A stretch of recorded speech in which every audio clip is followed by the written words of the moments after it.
សួស្តីនេះជាវីដេអូមួយដែលខ្ញុំថតតាំងពីថ្ងៃទី28 ខែ 9 ដែលខ្ញុំត្រឡប់មកភ្នំពេញវិញណាបងប្អូនហើយពេលហ្នឹងក៏ឆ្លៀត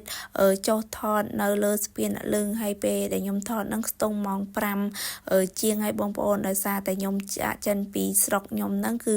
ម៉ោង5គត់ចឹងមកដល់លើស្ពានចូលម៉ោង5ជាងហើយចឹងទៅក៏ថតសកម្មភាព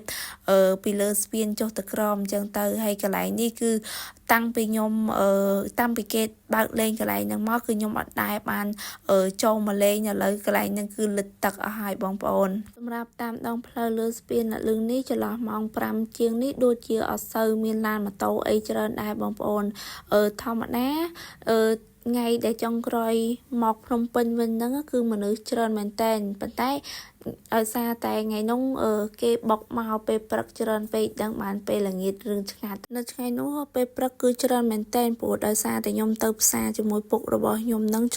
ឆ្លងថ្នល់ជាតិមិនចង់បានផងអញ្ចឹងទៅក៏ពុកខ្ញុំគាត់លែងជិះតាមថ្នល់ជាតិសុចិត្តជិះតាមមាត់ទន្លេតាមផ្លូវទៅបាភ្នំកាត់មកតាមមាត់ទន្លេវិញអញ្ចឹងហើយបន្ទាប់មកកាត់មកតាមបន្លាយចូលមកភូមិខ្ញុំហើយបែកម៉ូតូដែលខ្ញុំធ្វើវីដេអូឲ្យបងប្អូនបានមើលមុននោះបងប្អូនហើយសម្រាប់កន្លែងនេះវិញគឺនៅលើស្ពានចំពាក់កណ្ដាលស្ពានហ្មងខ្ញុំក៏ចុះមកសាទៀតដើម្បីទិញចរិតអ៊ំដែលគាត់លក់នៅលើដងស្ពានហ្នឹងបន្ទាប់មកក៏